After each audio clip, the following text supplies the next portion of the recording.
Hi guys, it's Jamie. Thank you so much for clicking on my video and welcome to my channel if you're new here. The video I'm going to talk to you about today is gay dating and the struggles that gay people have, dating in the modern age. So this video isn't just for gay people, it's for anybody. If you have a gay friend and you want to sort of experience or find out more about their experiences dating as a gay person, then this video is for you. I don't really care what you are. You could be lesbian, gay, bisexual, transgender, straight, cat, dog, alien. I don't really care. It's just if you're bored and want something to watch, then this is for you as well. Oh god, that didn't really make much sense at all, but I hope you sort of got what I meant. So let's start with the barriers, I suppose, and the platforms that gay people use in order to date.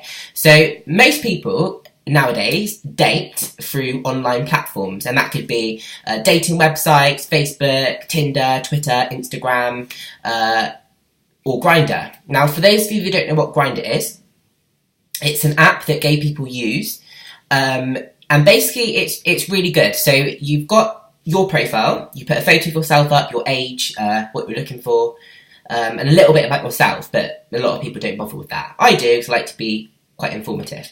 And then what it does is it tells you where the nearest gay person is. So it could say Nick, 33, electrician, 3 miles away. Or it could say Dan, 23, plumber, 1.5 miles away. So you've got this whole list of gay people that are on near. And if you like the look of them, you can give them a message. And if they like the look of you, they can give you a message. Or if either of you are lazy and you want them to know that you like them, or they want you to know that they like you, that was actually really hard to say, then they can give you what is called a tap. Now it's like, I suppose like a like, I don't know, it's like a little flame, and they send it to you so that you know they're interested. Yeah. Now, I do find that a little bit lazy because I kind of think, well, it's so easy just to say, hey, how are you? But again, that does get boring too. But that's another story for another day. So there's numerous ways you can make contact. Now, on paper, this is great because you know where the next gay person is or bi person is. And then,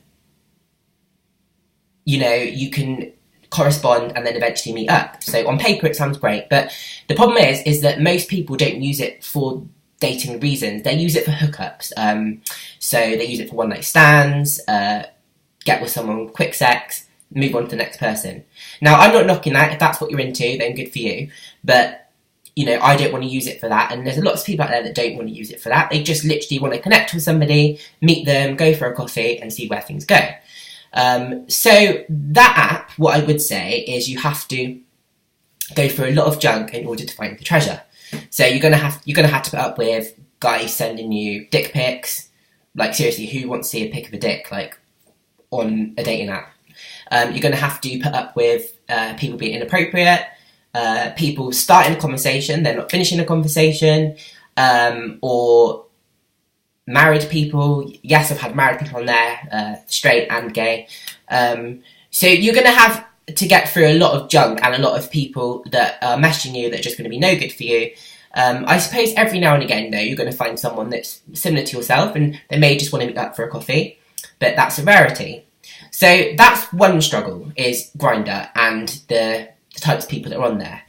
And I'm not knocking people that are on there, by the way. I do use it, and if you want to use it for hookup stuff, you're not hurting anyone, that's your prerogative, but it's just a shame that people that just want to meet up with somebody for like a coffee or a date are sort of drowned out because of the constant people that are wanting hookups.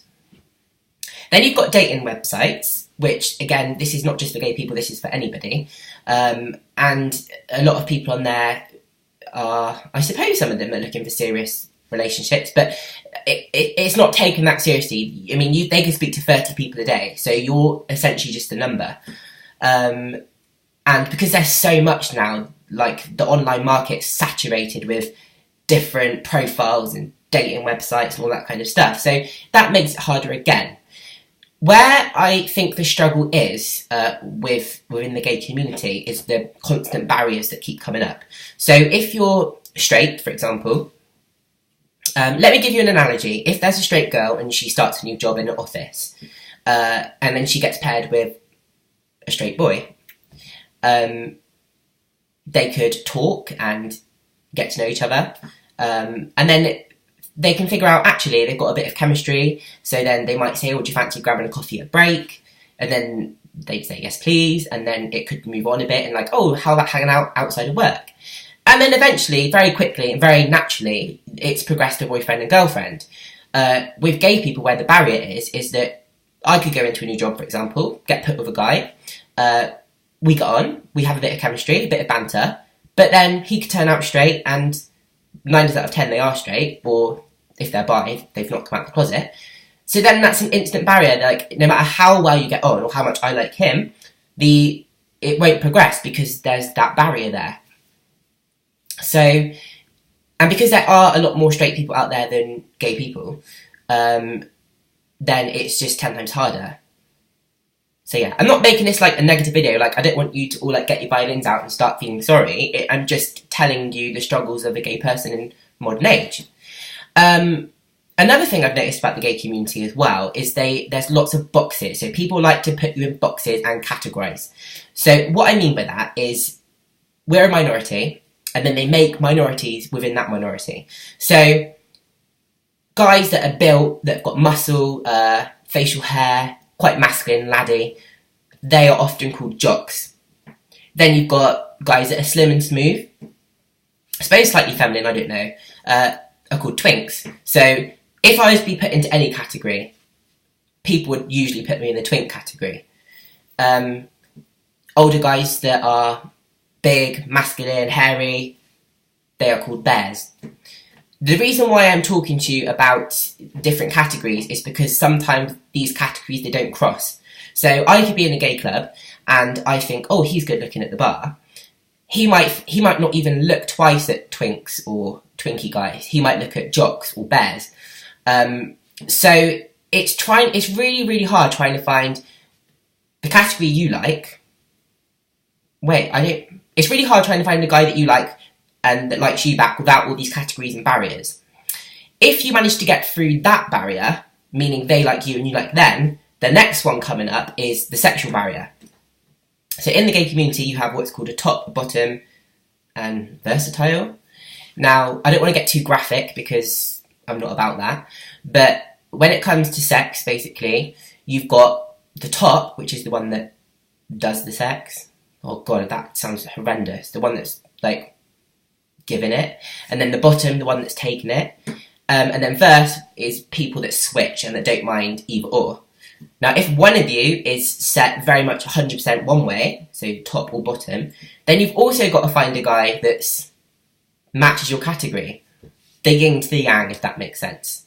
So you could meet a guy, you could get through all these barriers, like Grindr, Plenty of Fish, dating apps. You could get through all the barriers, go for coffee, start really, really getting on. Then when it comes to the bedroom, if you're both the same, like, how would you word that? Both the same role. So if you both end up tops, you both end up bottoms, then the relationship isn't really going to go anywhere because you're not really going to have a sexual connection. Now, obviously you can do other stuff, but I suppose most people want that bit of, intimacy with their partner. So there's that category. Whereas in the straight world, you literally only have a lock and a key. And I hope you understand that analogy. In the gay world, you have 2 locks and 2 keys. Meaning, well, I really hope I didn't spell it out. I hope you sort of understand where I'm going. So there's that aspect of things. Another thing is gay clubs. Or clubs in general. This affects people in straight clubs as well. But lots of people are looking for hookups. People are drunk on stuff. So I'm not saying I do anything like that. I just have a drink and a dance and things like that. But you don't see a real representation of the people that you're with because either you're drunk or they're drunk, and it's just a completely different environment to meeting someone in the real world. Now, I have met guys that, and when I mean the real world, I mean outside the club. I have met guys that, from clubs where I then had a date or met them in the real world. One was really, really nice, and we went to an Italian restaurant. we never seemed to sort of move past that, and it didn't really go anywhere. The other guy was completely nuts. Like, I don't know what was going on with him, but he was just crazy. So that's a story for another day, and that didn't work out. So yeah, those are the struggles. So there's numerous different barriers. In the straight world, you just have to be attracted to each other, and the barriers sort of melt away.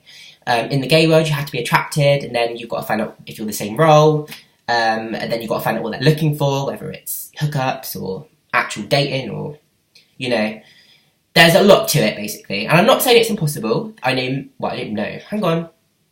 There's lots of happy gay couples out there, and lots of very committed gay couples, and I'm not saying it's impossible. It's very, very possible, but it's just hard, and that is something that you need to bear in mind. There's probably numerous other things that I have not spoke about, but I don't want to keep you for too long, because somebody just talking to a camera does get boring. But I hope you found this video informative. I'd love to hear your comments and your thoughts about what you've experienced and your dating life. It doesn't matter what sexuality you are, but put it in the comments so that we know, and that we can have some sort of discussion and interaction. If you liked the video, please give it a thumbs up and subscribe, and I'll be back soon with another video. I hope you have a great week, and thank you so much for watching. Take care. Bye bye.